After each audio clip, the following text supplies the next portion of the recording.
बिस्मिल्लाहिर्रहमानिर्रहीम। नाजरीन, आप लोगों को बड़ी खबर से आगाह करता चलूँ कि आज साबिक़ वज़ीर आज़म इमरान खान साहब अदालत में पेश होंगे और अपनी जो ज़मानत है उसकी दरख्वास्त भी दायर करेंगे।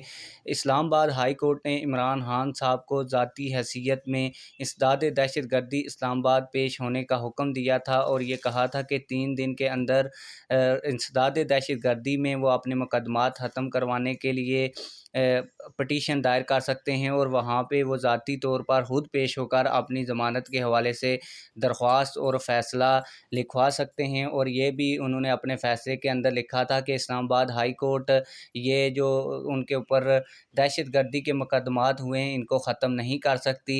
ATC अदालत ही दहशत गर्दी के मुकदमात को ख़त्म कर सकती है, तो वो दहशत गर्दी की अदालत में पेश हूँ। और आज इमरान खान साहब ने जो ज़राए से हमारे तक खबर पहुँची है, फ़ैसला कर लिया है कि वो ATC अदालत में अपनी ज़मानत को मंजूर करवाने के लिए पेश होंगे।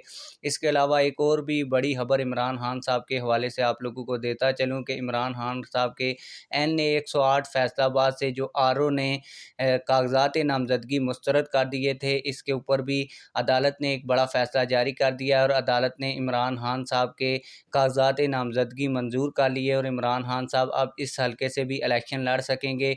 और मुख्तसर फ़ैसले में ये लिखा गया है कि RO के पास ये इख्तियारात नहीं थे कि वो इमरान खान साहब के कागज़ात मुस्तरद करते।